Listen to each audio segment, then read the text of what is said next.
référentiel de psychiatrie et d'addictologie, item 61, troubles psychotiques, troubles schizophréniques de l'adolescent et de l'adulte. Grand 1, introduction. Grand 2, contexte épidémiologique. Grand 3, sémiologie psychiatrique. Grand 4, la schizophrénie. Grand 5, le pronostic et l'évolution. Et grand 6, la prise en charge psychiatrique. Objectif pédagogique. Diagnostiquer un trouble schizophrénique.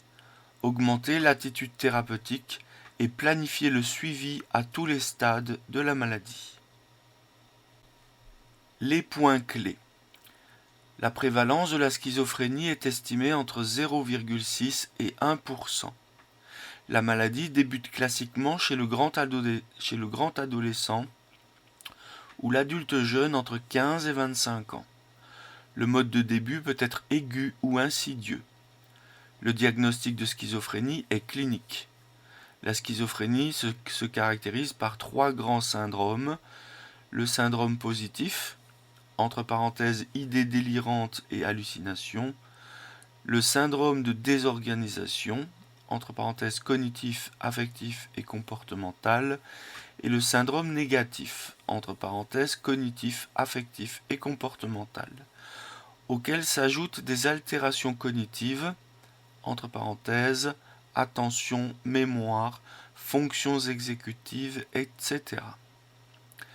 Les idées délirantes se caractérisent par leur thème, mécanisme, systématisation, adhésion et retentissement émotionnel et comportemental. L'évolution de la schizophrénie est chronique. L'espérance de vie est diminuée, principalement en raison des comorbidités, entre parenthèses notamment les maladies cardiovasculaires, et en raison des suicides. La prise en charge repose sur un traitement pharmacologique antipsychotique, le traitement des comorbidités et la réhabilitation psychosociale, entre parenthèses psychoéducation, thérapie cognitivo-comportementale, remédiation cognitive et réadaptation psychosociale. Point 1. Introduction. La schizophrénie, décrite au début du XXe siècle, est une maladie fréquente et sévère. Cette maladie est actuellement classée par l'OMS parmi les 10 maladies qui entraînent le plus d'invalidité, en particulier chez les sujets jeunes. Elle fait partie des troubles psychotiques chroniques qui se caractérisent par une altération du contact avec la réalité. La physiopathologie de la schizophrénie n'est pas entièrement élucidée, mais résulte de l'interaction entre des facteurs de vulnérabilité génétique et des facteurs environnementaux. L'hypothèse d'un trouble du neurodéveloppement, qui prévaut aujourd'hui, postule que la schizophrénie est la conséquence retardée d'anomalies du neurodéveloppement débutant des années avant le début de la maladie. Donc, postule l'hypothèse d'un trouble du neurodéveloppement qui prévaut aujourd'hui, postule que la schizophrénie est la conséquence retardée d'anomalies du neurodéveloppement débutant des années avant le début de la maladie. Point 2. Le contexte épidémiologique. La prévalence de la schizophrénie est d'environ 0,6 à 1%.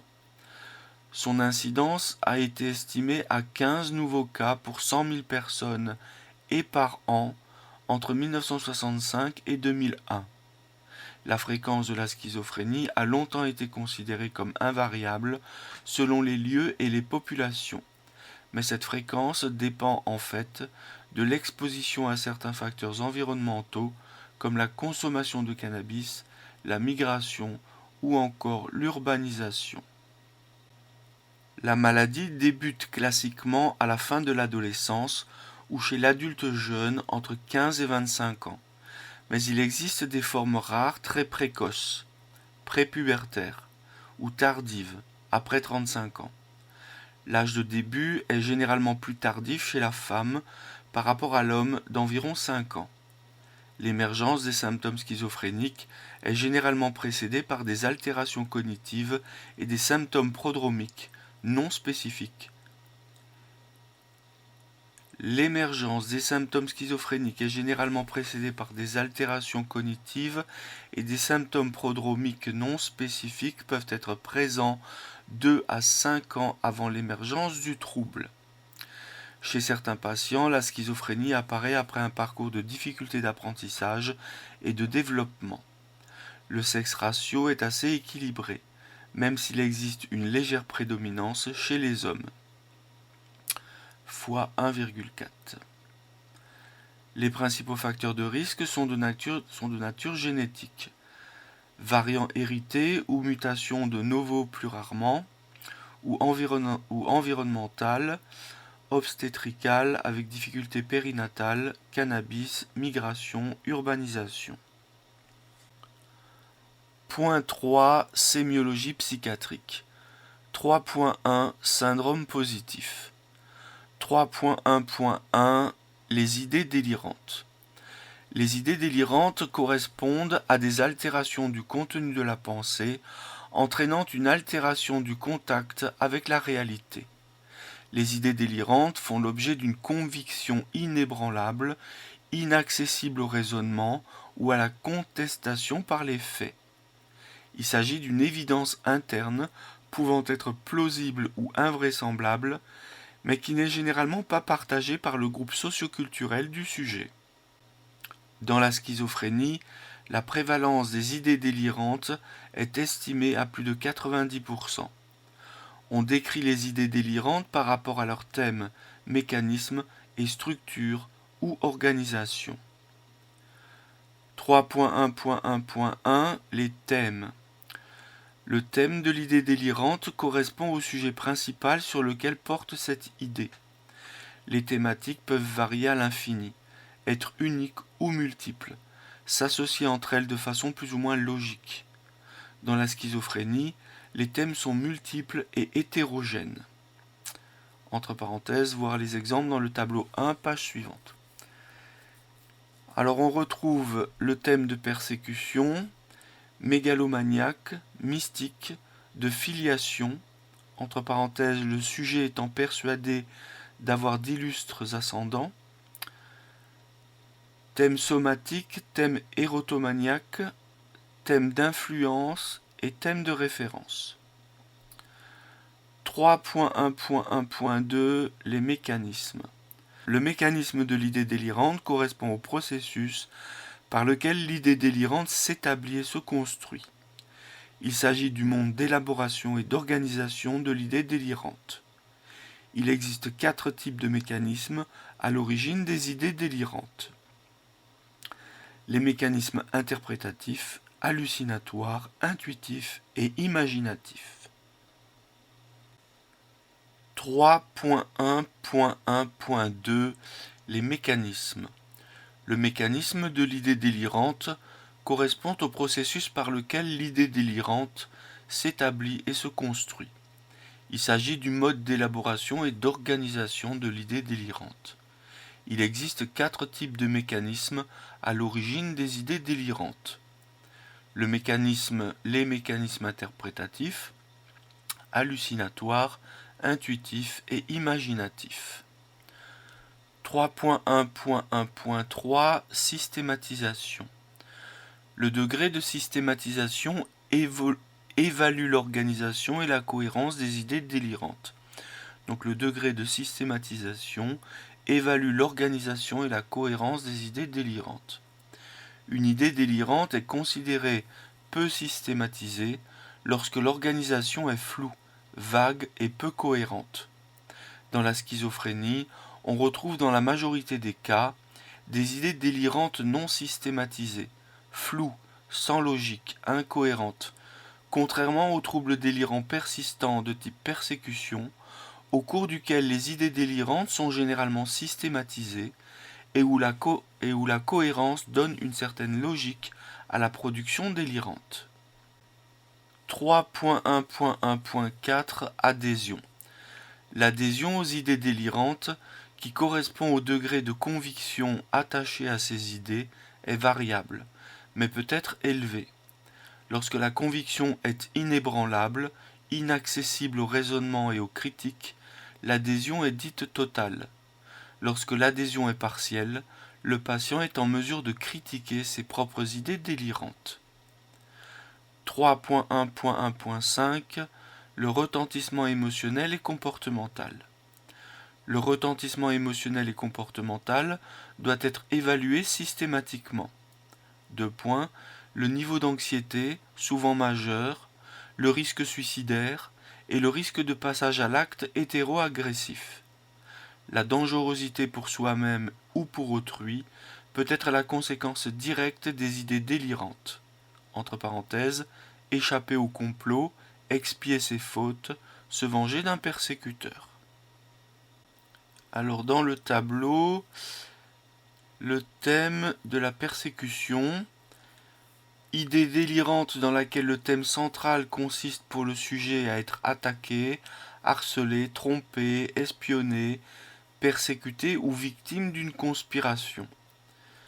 Par exemple, je sais bien que vous mettez des médicaments dans mon pain pour que je me taise et que je ne révèle pas au monde le soulèvement populaire communiste qui est en train de se préparer.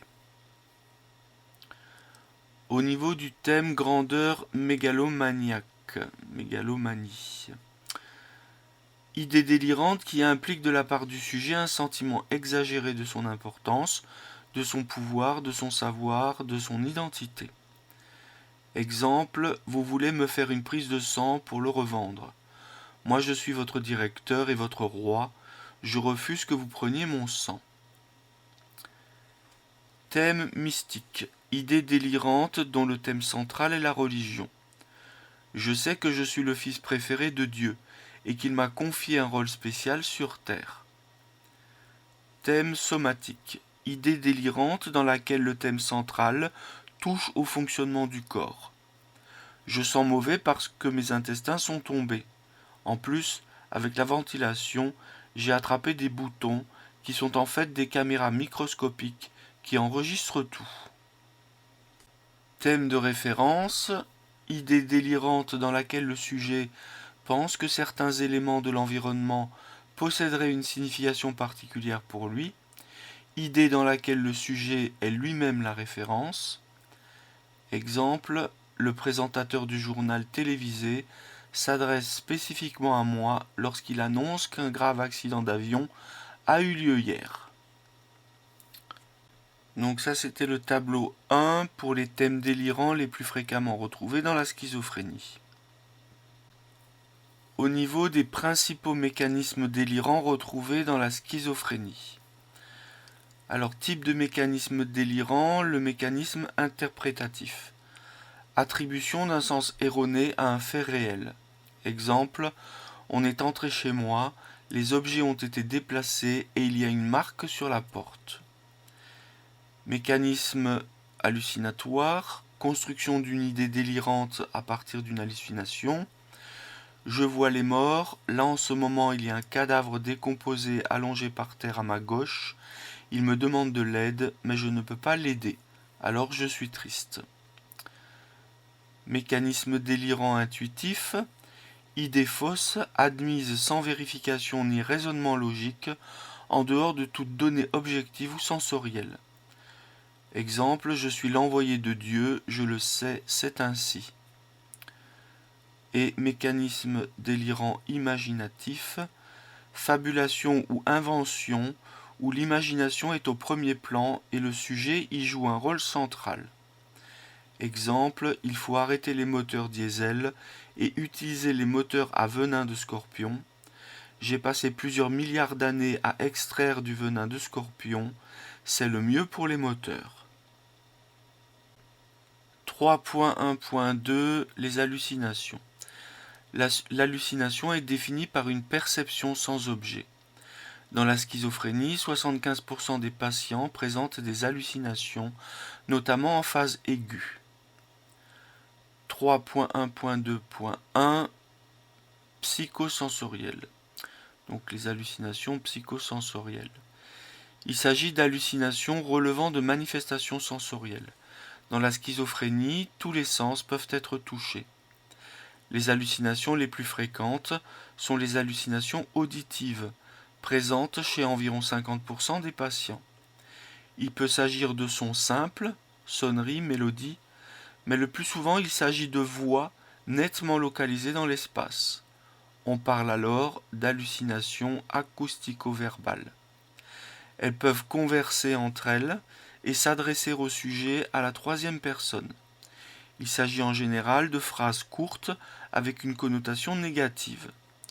Des attitudes d'écoute, la mise en place de moyens de protection, entre parenthèses écouter de la musique, se concentrer sur une tâche, se boucher les oreilles, des réponses brèves ou en aparté, une soliloquie, une distractibilité pendant l'entretien, sont évocateurs d'hallucinations auditives dont le sujet ne parle pas toujours spontanément.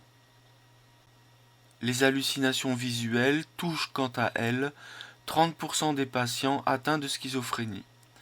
Elles peuvent être élémentaires, lumière, taches colorées, phosphène, ombre, flamme, flash, parfois forme géométrique, ou plus complexes, objets, figures, scènes, etc., sous forme de scènes visuelles comme une âme sortant d'un corps, d'un phénix volant dans le ciel, ou de façon plus angoissante, des démons et des morts sortant du sol. Les hallucinations tactiles, sens du toucher superficiel, sont présentes chez environ 5% des patients souffrant de schizophrénie. Les patients peuvent sentir des coups de vent sur le visage, des sensations de brûlure, de piqûre, le corps d'un individu à côté d'eux, ou croient toucher des objets, des animaux. Ces hallucinations peuvent être rapportées à des contacts manuels, des phénomènes d'électrisation ou la sensation d'être couverts de parasites. Les sujets touchent parfois leurs hallucinations pour tenter de les éliminer, se libérer de liens, écraser les parasites, etc. Les hallucinations touchant les autres sens sont moins fréquentes. Parmi elles, les hallucinations gustatives, entre parenthèses modification du goût des aliments par exemple, les hallucinations olfactives qui portent le plus souvent sur des mauvaises odeurs provenant du patient lui-même, les hallucinations synesthésiques qui intéressent la sensibilité interne. Il peut s'agir d'impressions de transformation du corps dans son ensemble, évidement, éclatement, possession animale ou diabolique, transformation corporelle, sensation d'être traversé de part et d'autre par un voile ou parfois par une balle, ou d'impression localisée à une partie du corps, éventuellement la sphère sexuelle. 3.1.2.2 Intrapsychiques, les hallucinations intrapsychiques. Donc les hallucinations intrapsychiques correspondent à un phénomène psychique vécu dans la propre pensée du patient sans manifestation sensorielle. Ces hallucinations ne présentent pas de caractère de sensorialité ni de spatialité. Elles sont perçues comme des phénomènes intrapsychiques étrangers au sujet. La pensée prend alors une forme hallucinatoire avec des voix intérieures, des murmures intrapsychiques. Le sujet souffrant de ce type d'hallucination peut entendre ses pensées comme si elles venaient d'autrui et a l'impression de vol, de divulgation, de devinement de la pensée, de transmission de la pensée, de pensée imposée. Dans le phénomène d'écho de la pensée, le sujet entend ses propres pensées répétées à voix haute, comme renvoyées par un écho. Ces phénomènes sont aussi appelés perte de l'intimité psychique. Historiquement, les hallucinations intrapsychiques étaient distinguées en automatisme mental et syndrome d'influence. Donc historiquement, les hallucinations intrapsychiques étaient distinguées en automatisme mental et syndrome d'influence. Le syndrome d'influence est caractérisé par le sentiment d'être dirigé, d'avoir sa volonté dominée et d'avoir sa personnalité modifiée à distance. Ce syndrome peut être associé aux hallucinations psychosensorielles, notamment aux hallucinations acoustico-verbales qui commandent ou donnent des ordres aux patients. Histoire de la psychiatrie. L'automatisme mental de Clérambault. Ce syndrome, décrit par Gaëtan Gatian de Clérambault, 1872-1934, est marquée par des hallucinations intrapsychiques qui s'imposent à la conscience du patient, le vol et le devinement de la pensée par autrui, les commentaires de la pensée et des actes, les échos de la pensée. Entre parenthèses, les pensées sont répétées à haute voix. 3.2 Syndrome négatif. Le syndrome négatif regroupe les signes cliniques qui traduisent un appauvrissement de la vie psychique. Donc 3.2 Syndrome négatif. Le syndrome négatif regroupe les signes cliniques qui traduisent un appauvrissement de la vie psychique. 3.2.1 Au niveau affectif, 2 points, l'émoussement des affects. Les affects sont émoussés et sans réaction aux événements extérieurs. Cela se traduit par l'absence d'émotion dans l'expression du visage et dans l'intonation de la voix. Au niveau physique, le regard est fixe, le corps paraît figé et le sourire rare. L'ensemble de ce tableau donne à l'interlocuteur une impression de froideur, de détachement et d'indifférence. Une anédonie, qui se définit comme une perte de capacité à éprouver du plaisir, peut également être présente. 3.2.2 Au niveau cognitif, 2 points, la pauvreté du discours ou alogie. La pauvreté du discours se manifeste par des difficultés à converser avec des réponses brèves, évasives et parfois interrompues. 3.2.3 Au niveau comportemental, 2 points, apragmatisme, aboulie et retrait social. L'apragmatisme est une incapacité à entreprendre et planifier les actions. Au maximum, le patient peut rester assis ou au lit, entre parenthèses clinophilie, à ne rien faire en permanence, jusqu'au point de négliger son hygiène, entre parenthèses incurie. La boulie est une incapacité à mettre en œuvre et maintenir une action, marquée par une diminution de la motivation. Dans le syndrome négatif de la schizophrénie, la boulie et l'apragmatisme peuvent entraîner une vie relationnelle pauvre, sans recherche de contact, ainsi qu'une perte de l'intérêt social ou retrait social. 3.3 Syndrome de désorganisation. Le syndrome de désorganisation correspond à la perte de l'unité psychique entre idées, affectivité et attitude. Ce syndrome est marqué par des manifestations affectant notamment les cognitions, les émotions et les comportements. Histoire de la psychiatrie. Désorganisation ou dissociation ? Point d'interrogation. Dans la schizophrénie, il est préférable d'utiliser le terme désorganisation plutôt que le terme dissociation, pourtant longtemps utilisé dans les classifications françaises. Actuellement, le terme dissociation correspond en fait au trouble dissociatif, entre parenthèses dépersonnalisation, amnésie dissociative, souvent secondaire à des traumatismes. 3.3.1 Cognitif. 3.3.1.1 Les altérations du cours de la pensée. L'altération du cours de la pensée va se traduire par un discours diffluent, entre parenthèses elliptique et sans idée directrice, et des propos décousus, parfois incompréhensibles. Le sens des phrases est obscur, le discours est hermétique et la pensée impénétrable. On retrouve également l'existence de barrages, entre parenthèses, brusque interruption du discours en pleine phrase, suivie d'un silence plus ou moins long, et l'existence de fading, entre parenthèses, ralentissement du discours et réduction du volume sonore. 3.3.1.2 Les altérations du système logique ou illogisme. La pensée du patient désorganisée ne repose pas sur des éléments de logique communément admis, ce qui peut se traduire par 2 points, l'ambivalence, c'est-à-dire la tendance à éprouver ou à manifester simultanément 2 sentiments opposés à l'égard d'un même objet, le rationalisme morbide, c'est-à-dire une logique incompréhensible, raisonnement à partir d'arguments ne reposant sur aucun élément de réalité, et le raisonnement paralogique, qui s'appuie sur des intuitions, des mélanges d'idées, des analogies. On note également une altération des capacités d'abstraction, entre parenthèses, interprétation des propos au premier degré, que l'on peut évaluer par exemple en demandant la signification de proverbes. 3.3.1.3 Les altérations du langage.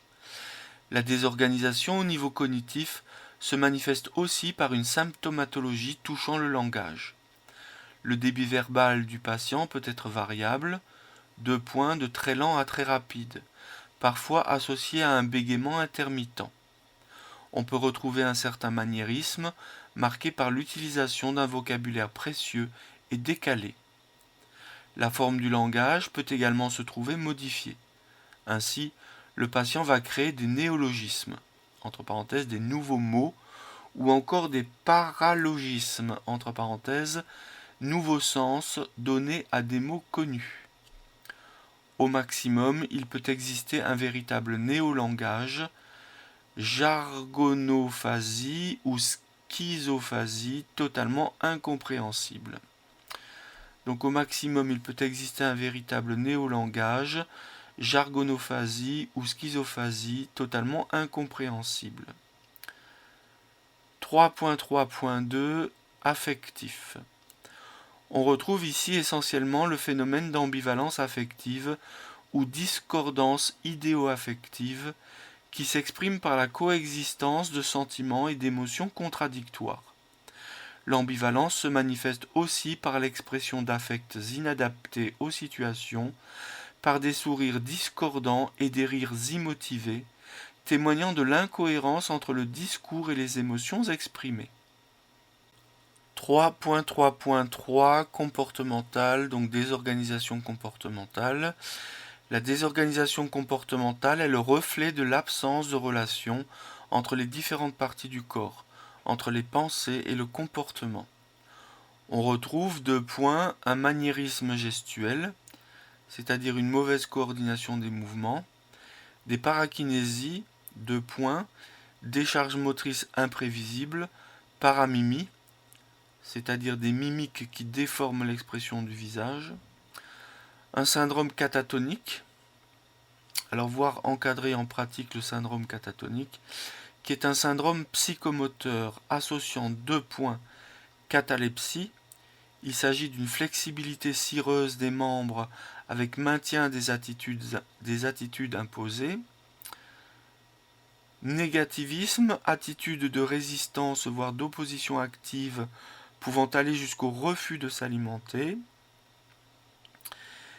Et des stéréotypies, des impulsions ou encore écholalie, qui est la répétition non volontaire de la fin des phrases, des mots ou des sons de l'interlocuteur, ou échopraxie, qui est une imitation non volontaire en miroir des gestes de l'interlocuteur.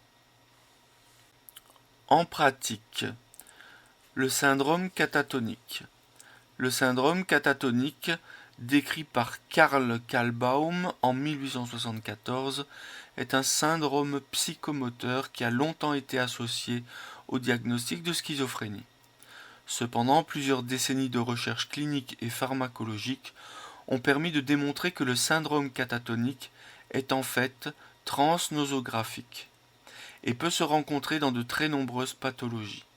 En psychiatrie, le syndrome catatonique est ainsi plus fréquent dans les troubles de l'humeur que dans la schizophrénie, sauf chez l'enfant. Il existe également un très grand nombre d'étiologies non psychiatriques au syndrome catatonique.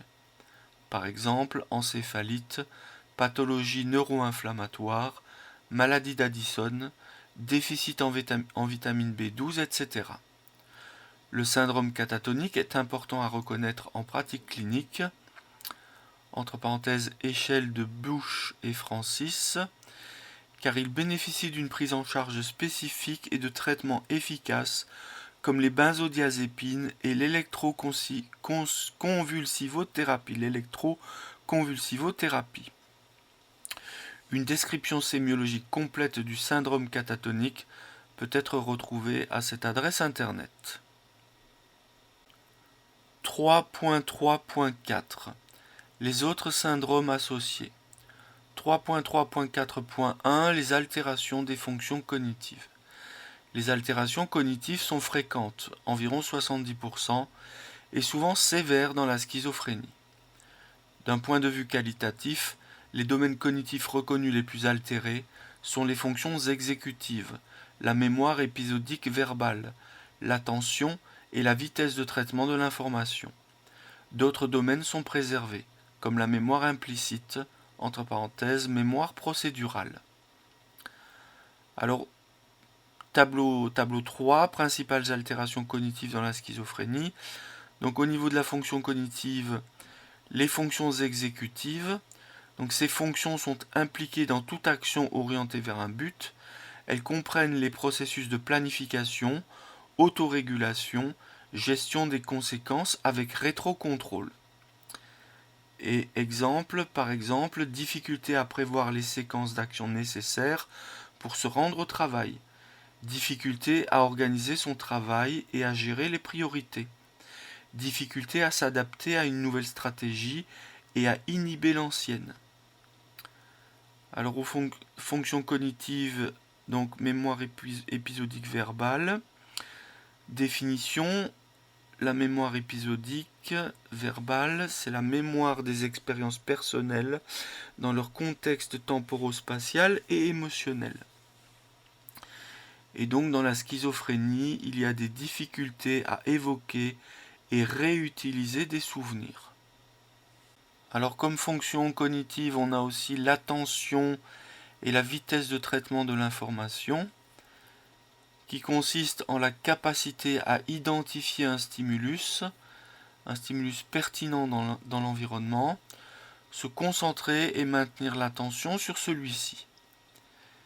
Donc capacité à identifier un stimulus pertinent dans l'environnement, se concentrer et maintenir l'attention sur celui-ci. Et dans la schizophrénie, il y a difficulté à se concentrer sur une tâche pendant plusieurs minutes, comme lire un texte en entier, difficulté à sélectionner l'information pertinente lorsqu'il y a plusieurs informations, comme écouter les consignes pour un travail alors que le téléviseur est en marche. Les altérations cognitives précèdent souvent le début de la maladie. Après une majoration accompagnant l'émergence des troubles psychotiques, elles restent relativement stables au cours de l'évolution de la maladie. Elles sont associées à un fort retentissement fonctionnel. Exemple, absence d'emploi, difficulté à vivre de façon indépendante. Et comme autre retentissement fonctionnel, elles sont à l'origine d'un handicap psychique important. 3.3.4.2 Les symptômes thymiques associés. Les symptômes thymiques sont fréquents dans la schizophrénie. Ainsi, 80% des patients présentent des symptômes thymiques lors d'un premier épisode psychotique.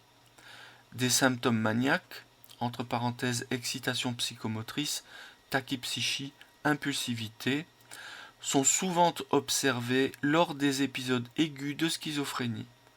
D'autre part, un épisode dépressif caractérisé post-psychotique constitue la complication la plus fréquente au décours d'un épisode aigu. Parfois, les symptômes thymiques sont présents et constituent un épisode thymique, entre parenthèses dépressif ou maniaque, pendant une partie conséquente de la durée totale des périodes actives et résiduelles de la maladie.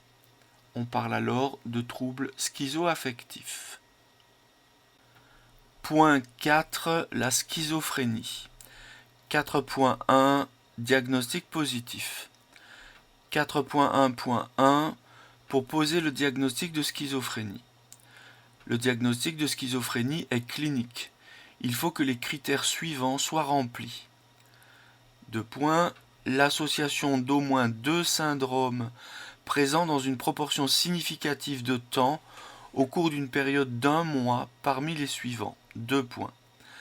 Syndrome positif, que sont les idées délirantes ou les hallucinations.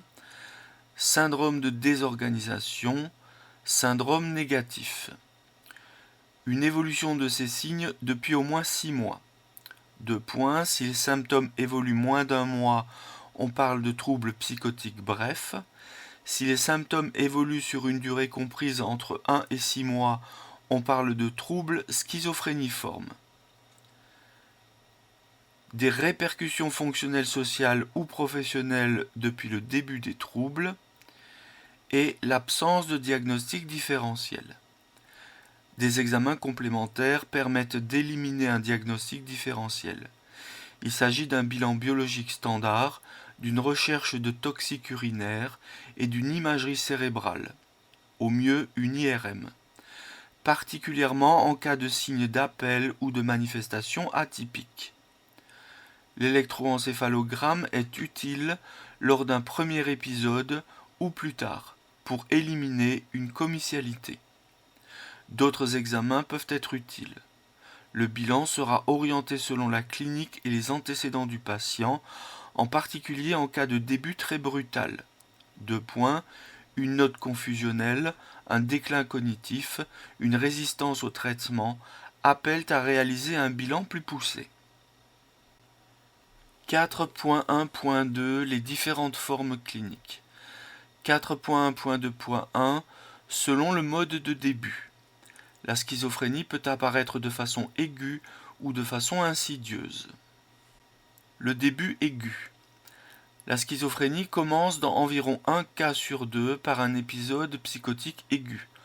On retrouve souvent quelques jours, voire quelques semaines avant l'épisode, des signes peu spécifiques comme sentiment de malaise, fatigue, difficulté de concentration, angoisse, sentiment de déréalisation ou de dépersonnalisation et parfois des idées suicidaires.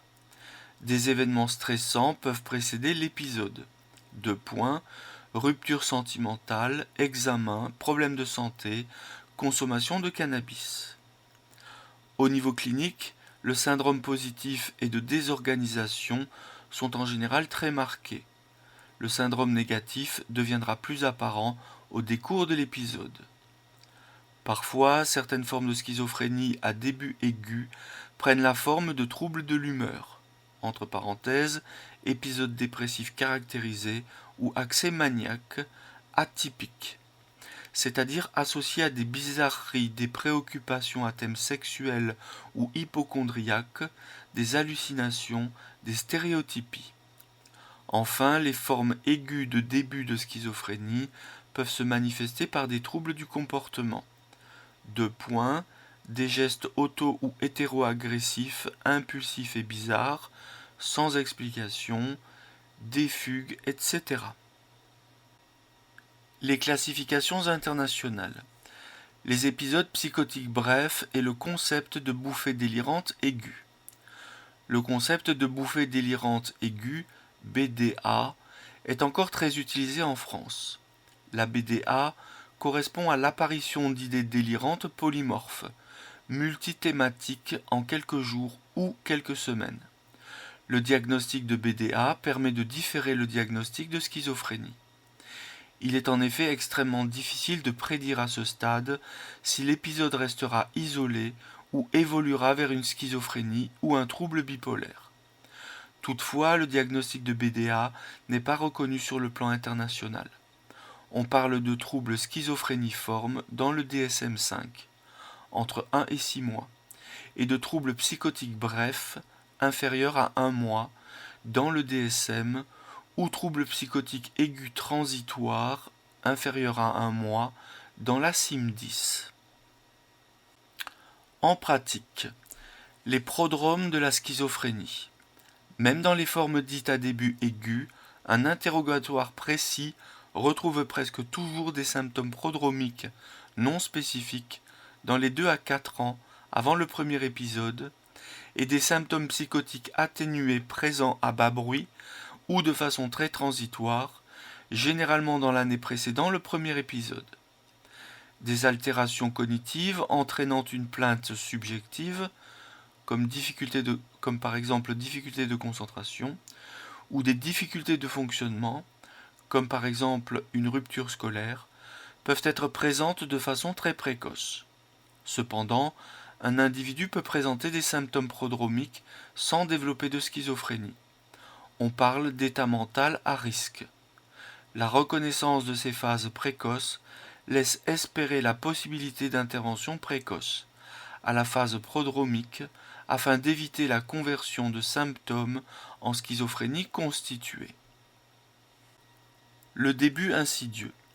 Dans la moitié des cas, le début de la maladie a été précédé de manifestations parfois très discrètes, ayant pu évoluer sur plusieurs mois, voire plusieurs années. Dans ce cas, le diagnostic est souvent porté tardivement, retardant considérablement l'accès aux soins. On retrouve ici un retrait social progressif au premier plan.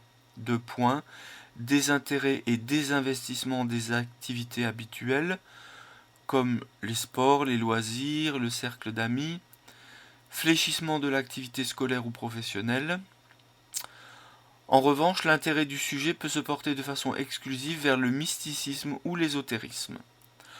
On peut également retrouver des modifications des traits de personnalité, 2 points, agressivité, hostilité envers les proches, ou au contraire une indifférence, un isolement. 4.1.2.2 Les formes cliniques symptomatiques. Les formes cliniques actuelles sont définies par la symptomatologie prédominante rencontrée chez le patient au cours de l'évolution de son trouble. Dans le cas où aucun type de symptomatologie ne prédomine, on parle de schizophrénie indifférenciée. Alors, la schizophrénie paranoïde. Cette forme est marquée par la prédominance du syndrome positif. La schizophrénie désorganisée ou hébéphrénique. Cette forme est marquée par la prédominance du syndrome de désorganisation avec une évolution précoce vers une forme où le syndrome négatif prédomine. La schizophrénie catatonique. Cette forme est marquée par la prédominance du syndrome catatonique associé. Autres formes cliniques, elles ont été décrites mais ne sont pas répertoriées dans les classifications internationales. Il s'agit notamment de la schizophrénie héboïdophrénique, avec conduites antisociales et impulsivité au premier plan, et de la schizophrénie pseudonévrotique, avec rumination anxieuse au premier plan. Il est important de noter que ces sous-types ne sont pas valables pour la vie entière d'un patient, et que les symptômes et syndromes prédominants peuvent évoluer au cours du temps. Ces sous-types cliniques ont disparu du DSM-5. Seule la catatonie reste une caractéristique que l'on peut préciser. Donc seule la catatonie reste une caractéristique que l'on peut préciser.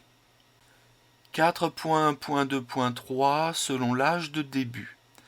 La schizophrénie débute classiquement chez l'adulte jeune, entre 18 et 25 ans. Cependant, des formes peuvent se développer avant 18 ans. On parle de schizophrénie à début précoce, voire avant l'âge de 13 ans. On parle alors de schizophrénie à début très précoce. Les schizophrénies très précoces sont rares, mais on doit se souvenir que 1/5 des schizophrénies débutent avant 18 ans, même si c'est majoritairement après 15 ans. A l'inverse, après l'âge de 35 ans, on parle de schizophrénie à début tardif. Cette forme a longtemps été appelée psychose hallucinatoire chronique en France, c'est-à-dire en abréviation PHC. Voir l'encadré, histoire de la psychiatrie, la psychose hallucinatoire chronique.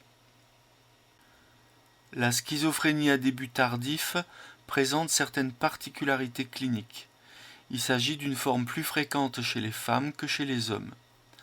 Sexe ratio de 7:1, notamment si celles-ci vivent de manière isolée, est marquée par une symptomatologie hallucinatoire riche dans toutes les modalités sensorielles, auditive, visuelle, synesthésique, olfactive, ainsi que par l'absence ou le peu de désorganisation.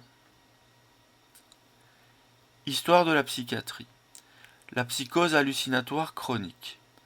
La psychose hallucinatoire chronique, PHC, a été décrite par le psychiatre Gilbert Ballet en 1911. Cette entité existe uniquement dans la nosographie française et n'est pas décrite dans les classifications internationales. Le concept de PHC, selon Ballet, caractérisait un délire chronique sans terrain prédisposant, soutenu par une symptomatologie hallucinatoire riche. 4.2 Diagnostic différentiel. 4.2.1 Pathologie non psychiatrique. Neurologique, comme les épilepsies, les tumeurs cérébrales, l'encéphalite herpétique, la chorée de Huntington, neurolupus, encéphalite à anticorps anti-NMDA, etc. Endocrinienne, dysthyroïdie, altération de l'axe corticotrope, etc. Métabolique, maladie de Wilson, Niemann-Pick, type C, etc. Et infectieuse, neurosyphilis, sida, etc. Donc ça c'est pour les pathologies non psychiatriques. 4.2.2 Intoxication par une substance psychoactive. Intoxication aiguë ou chronique au cannabis. Symptômes liés à l'intoxication d'amphétaminiques et autres, entre parenthèses, anticholinergiques, LSD, kétamine, phencyclidine. 4.2.3 Les pathologies psychiatriques. 4.2.3.1 Les troubles de l'humeur. La présence des syndromes positifs, négatifs ou de désorganisation ne doit pas conduire automatiquement au diagnostic de schizophrénie s'il existe un syndrome dépressif ou maniaque associé. Deux situations doivent être envisagées. Si les symptômes thymiques sont présents pendant une partie conséquente de la durée totale des périodes actives et résiduelles de la maladie, alors le diagnostic de troubles schizoaffectifs doit être envisagé.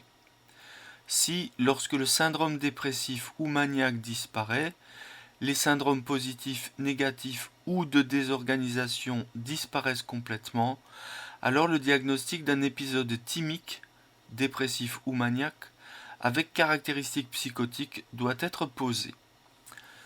4.2.3.2 Les troubles délirants persistants.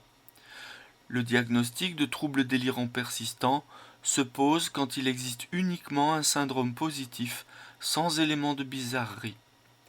Il n'y a classiquement pas d'hallucination, de syndrome de désorganisation ou de syndrome négatif au premier plan, contrairement à la schizophrénie. 4.2.3.3 Les troubles envahissants du développement. Et donc ça renvoie à l'item 65. 4.3 Les notions de physiopathologie. La physiopathologie de la schizophrénie est complexe et repose sur l'interaction de facteurs de vulnérabilité génétique, entre parenthèses, modèle polygénique, et de facteurs environnementaux.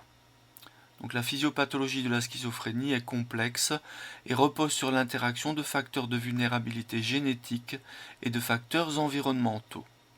Il existe à l'heure actuelle plusieurs hypothèses complémentaires les unes par rapport aux autres. Selon l'hypothèse dopaminergique, le syndrome positif serait lié à une hyperactivation de la transmission dopaminergique au niveau mésolimbique et le syndrome négatif serait associé à une hypoactivation de la transmission dopaminergique au niveau de la voie mésocorticale. L'hypothèse neurodéveloppementale propose que la schizophrénie soit la conséquence tardive de processus développementaux qui débutent des années avant le début de la maladie. Le développement pourrait être perturbé de façon précoce, par exemple vie intra-utérine ou période périnatale, et révélé de façon tardive, au moment de la maturation cérébrale à l'adolescence, entre parenthèses théorie de la double atteinte. Finalement, le modèle stress-vulnérabilité propose que chaque personne possède un degré de vulnérabilité qui lui est propre, dépendant notamment de facteurs génétiques.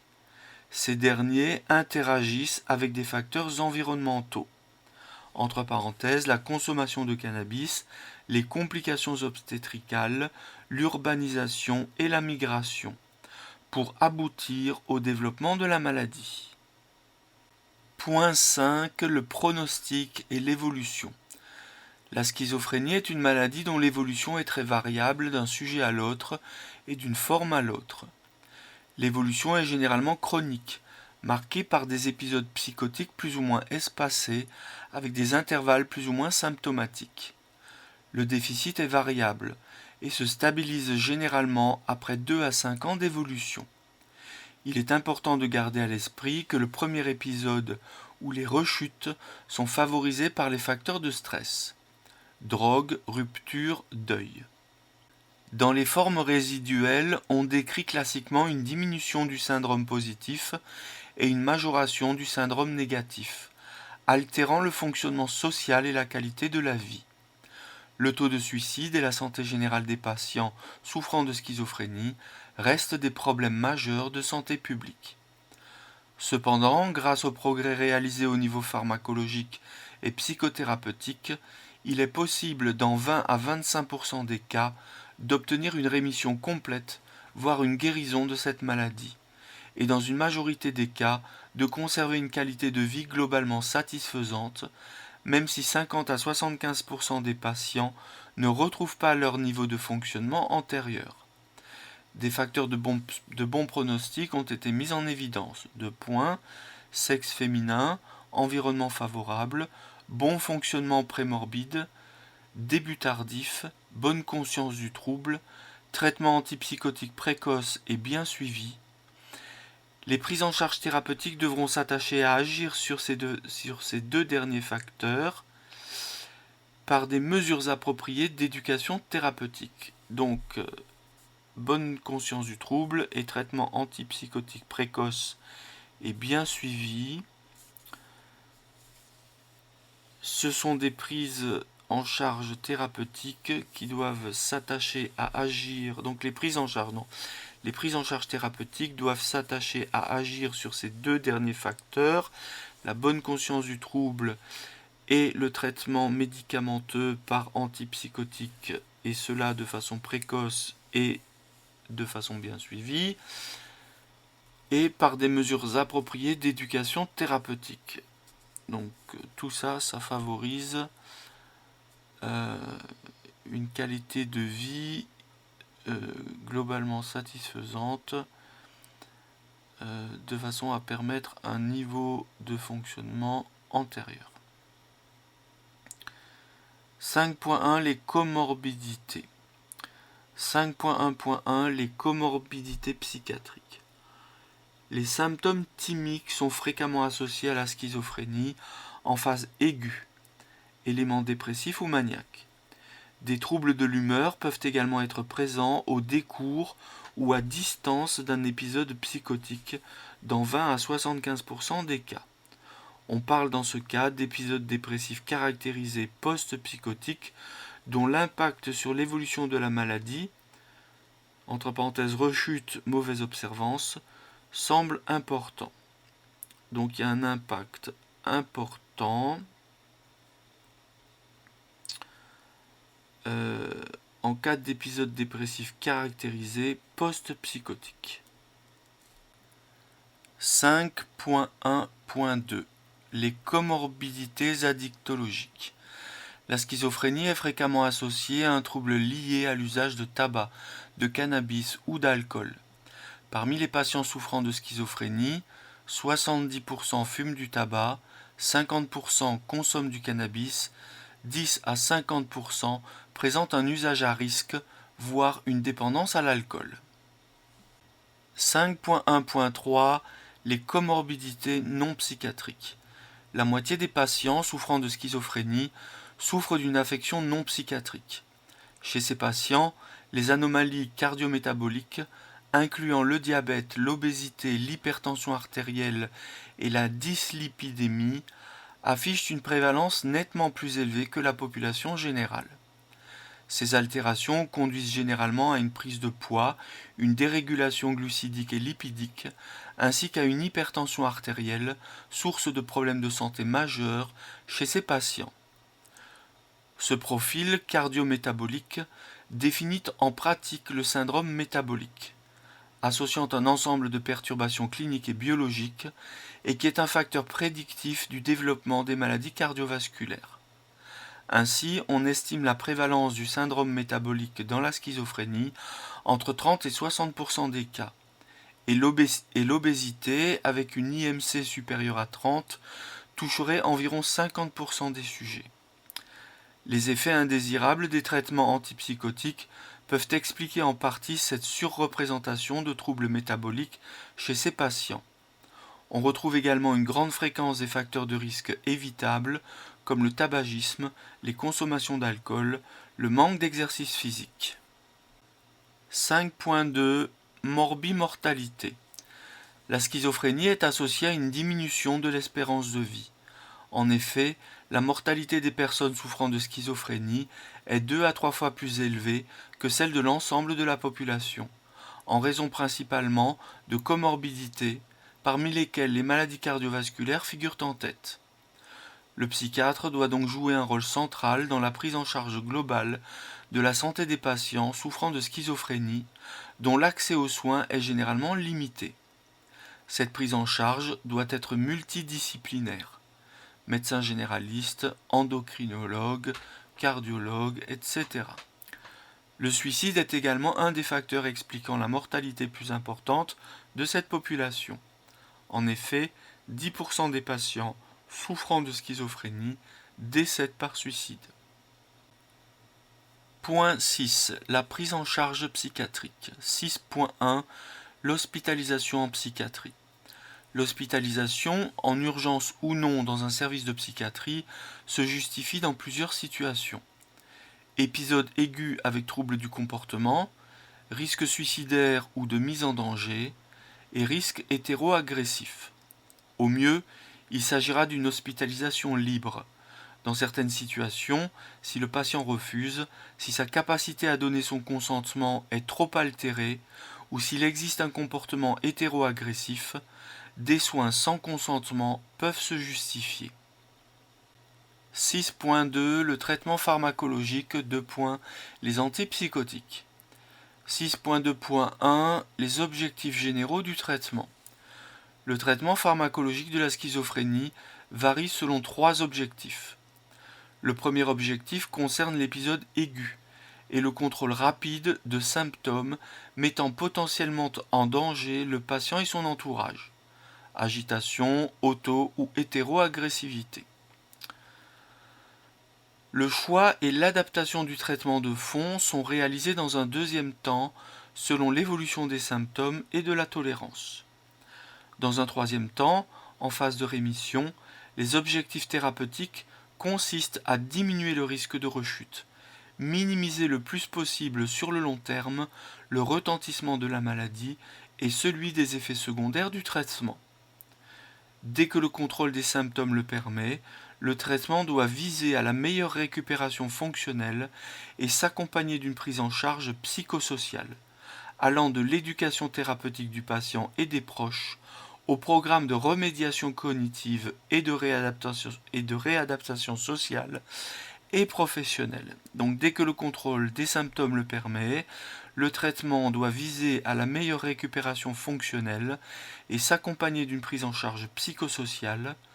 Et cette prise en charge psychosociale, elle va de l'éducation thérapeutique du patient et de ses proches jusqu'au programme de remédiation cognitive et de réadaptation sociale et professionnelle. 6.2.2 Prise en charge de l'épisode aigu. L'épisode aigu est caractérisé par la recrudescence de symptômes psychotiques. Idées délirantes, hallucinations, désorganisation, repli, etc. Le traitement antipsychotique doit être initié ou modifié rapidement. En cas d'anxiété ou d'agitation modérée, deux possibilités de molécules anxiolytiques et sédatives s'offrent au thérapeute. 2. Les antipsychotiques sédatifs. Exemple l'oxapine, siamémazine, lévomépromazine, chlorpromazine. Et autres possibilités thérapeutiques, les benzodiazépines, comme le diazépam, l'oxazépam. Pendant une durée limitée, on fait preuve de leur efficacité, donc les benzodiazépines pendant une durée limitée, ont fait preuve de leur efficacité pour apaiser le patient et faciliter la poursuite de la prise en charge et l'introduction du traitement antipsychotique. Le risque de développer une dépendance aux benzodiazépines, si le traitement est prolongé, doit inciter à limiter la durée de prescription de ce traitement. 6.2.3 Mise en place du traitement de fond. L'objectif est la monothérapie antipsychotique. Le choix de l'antipsychotique est fait en fonction de l'efficacité, de la tolérance et de l'observance des traitements déjà reçus. Certains antipsychotiques de deuxième génération sont recommandés en première intention. Amylsulpride, aripiprazole, olanzapine, quétiapine, risperidone.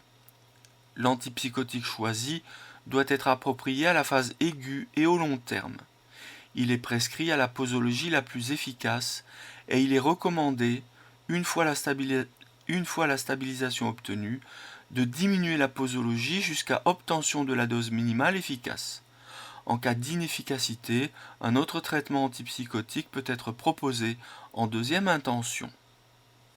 Classiquement, lorsque le patient a résisté à 2 antipsychotiques de deuxième génération à posologie et durée efficace, la clozapine doit être envisagée.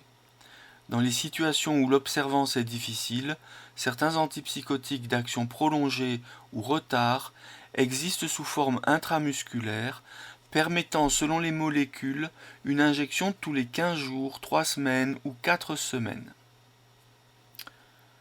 Par exemple, risperidone, olanzapine, aripiprazole, etc.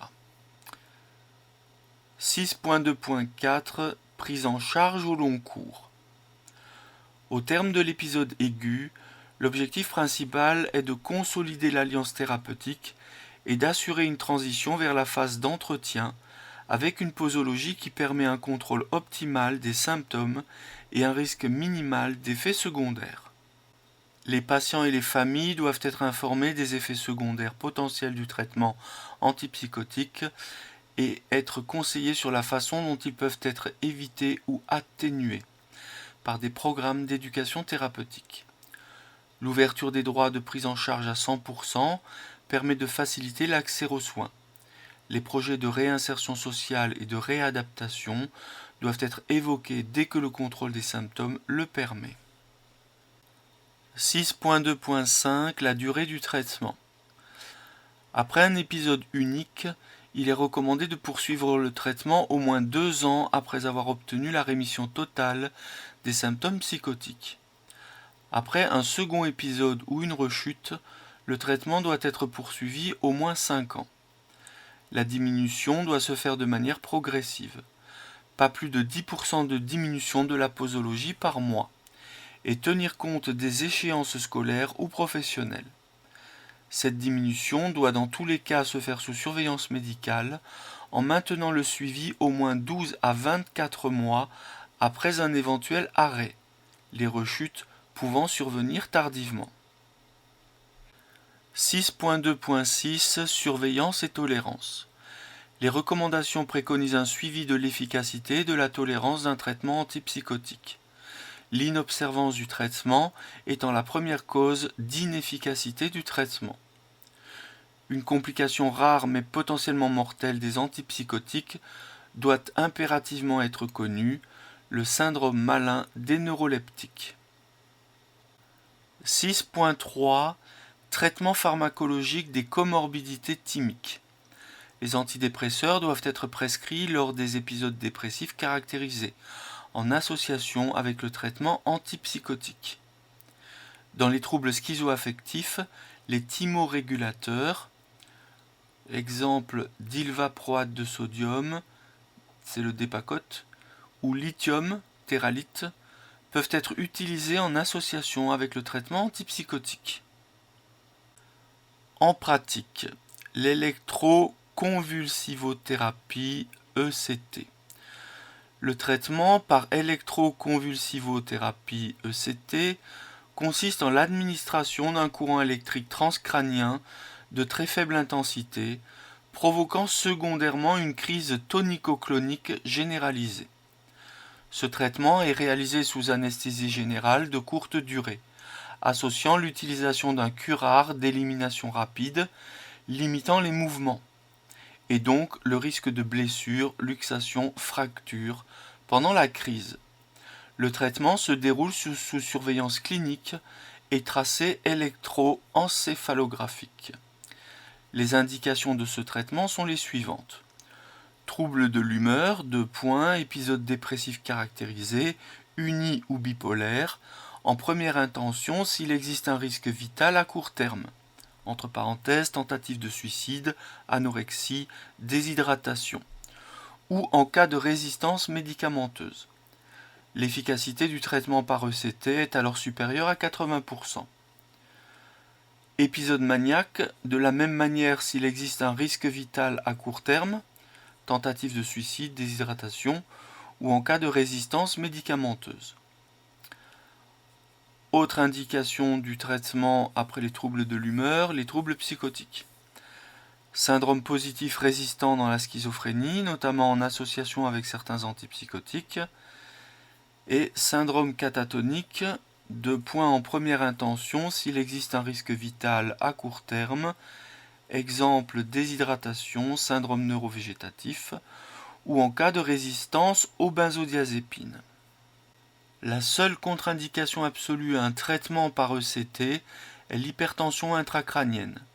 Les autres contre-indications relatives sont celles dues à la forte activation du système sympathique lors de la stimulation électrique et à celles dues à l'anesthésie générale.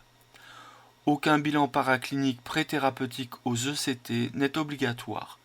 Le bilan clinique et paraclinique pour éliminer un diagnostic différentiel est cependant indispensable et une imagerie cérébrale, TDM cérébral ou IRM cérébral, souvent justifiée pour s'assurer de l'absence d'hypertension intracrânienne. Au niveau préthérapeutique, le bilan paraclinique sera déterminé par le psychiatre et l'anesthésiste en fonction du contexte clinique et des comorbidités. Une consultation pré-anesthésie est obligatoire. Le bilan biologique minimal systématique pré-anesthésie sera réalisé en fonction des recommandations anesthésiques. Les effets secondaires au décours de la crise peuvent être des céphalées, des nausées. À moyen terme, des altérations cognitives, essentiellement mnésiques antérogrades. Donc, à moyen terme, des altérations cognitives, essentiellement mnésiques antérogrades, peuvent être retrouvées, mais disparaissent dans les 2 mois suivant le dernier soin par ECT. Des altérations mnésiques rétrogrades peuvent être retrouvées même des années plus tard, concernant la période entourant le soin par ECT.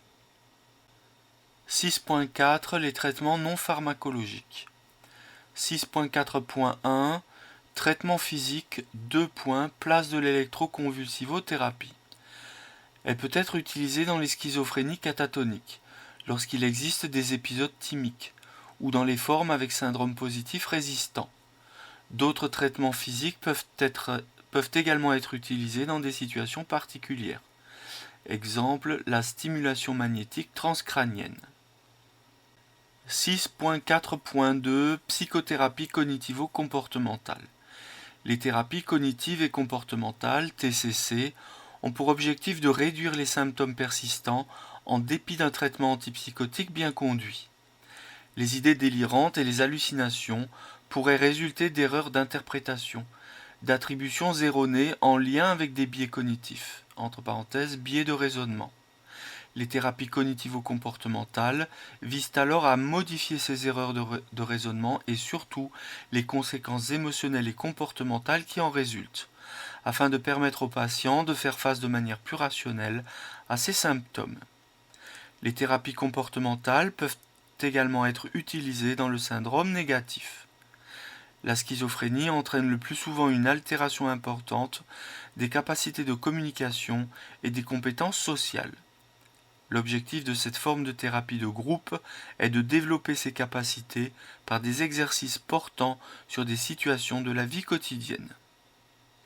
6.4.3 Éducation thérapeutique. L'éducation thérapeutique vise à transmettre au patient, et éventuellement à sa famille, un certain niveau de compréhension et de maîtrise de ses troubles. L'objectif est de construire avec chaque patient un minimum de langage commun et de consensus sur les difficultés et les objectifs des soins. Ces programmes d'éducation thérapeutique permettent de réduire le risque de rechute. 6.4.4 Remédiation cognitive. Les altérations cognitives dans la schizophrénie, peu accessibles au traitement pharmacologique, expliquent une grande part du handicap psychique de ces patients. Ce constat a conduit au développement de techniques visant à rééduquer ou remédier le fonctionnement cognitif, qu'il s'agisse de compétences neuropsychologiques non spécifiques, comme l'attention, la mémoire, la fonction exécutive, la métacognition, ou de cognition sociale, comme la reconnaissance des émotions, les capacités d'attribution d'intention à autrui. 6.4.5 Réadaptation psychosociale. L'ensemble de ces soins requiert des compétences et des métiers multiples. Les secteurs de psychiatrie organisent ces soins au sein de centres médico-psychologiques et d'hôpitaux de jour, de centres d'activité thérapeutique à temps partiel, etc., dans une stratégie globale d'aide à l'accès au travail ou à des activités favorisant le maintien d'un lien social. Cette prise en charge nécessite un partenariat entre les structures sanitaires qui assurent les soins de réadaptation et les structures médico-sociales qui ont en charge un accompagnement des patients dans la vie quotidienne ou professionnelle. Résumé. Donc en résumé, la schizophrénie est une maladie fréquente dont la prévalence est d'environ 1%, et c'est une maladie grave. La maladie débute classiquement chez le grand adolescent ou l'adulte jeune entre 15 et 25 ans. La physiopathologie de la schizophrénie est complexe et résulte de facteurs de vulnérabilité génétique et de facteurs environnementaux. La sémiologie de la schizophrénie regroupe le syndrome positif, idées délirantes et hallucinations, le syndrome de désorganisation et le syndrome négatif, repli social, émoussement des affects, isolement. D'autres syndromes sont fréquemment associés, comme les altérations cognitives et les troubles de l'humeur. Le diagnostic de schizophrénie est clinique et repose sur l'association d'au moins 2 syndromes, positifs ou négatifs ou de désorganisation, ainsi qu'une évolution de ces signes depuis au moins 6 mois. L'absence de diagnostic différentiel est également un élément clé du diagnostic et nécessite un examen physique complet, un bilan biologique et une IRM cérébrale, particulièrement en cas de signes d'appel ou de manifestations atypiques. On distingue différentes formes cliniques selon le mode de début, aigu ou insidieux, selon la symptomatologie prédominante et l'âge de début. La schizophrénie est une maladie dont l'évolution est très variable d'un sujet à l'autre et d'une forme à l'autre. L'évolution est généralement chronique, marquée par des épisodes psychotiques plus ou moins espacés, avec des intervalles plus ou moins symptomatiques. La schizophrénie est associée à une diminution de l'espérance de vie, principalement en raison de comorbidités, parmi lesquelles les maladies cardiovasculaires et le risque suicidaire, qui figurent en tête. La prise en charge de la schizophrénie repose sur des structures de soins adaptées, comme l'hospitalisation complète, l'hôpital de jour, les centres médico-psychologiques, un traitement pharmacologique de fond, les antipsychotiques, le traitement des comorbidités et la réhabilitation psychosociale, entre parenthèses psychoéducation, thérapie cognitivo-comportementale, remédiation cognitive et réadaptation psychosociale. Fin de la lecture de l'item 61 du grand chapitre des troubles psychotiques. Donc item 61, troubles schizophréniques de l'adolescent et de l'adulte, du référentiel de psychiatrie et d'addictologie.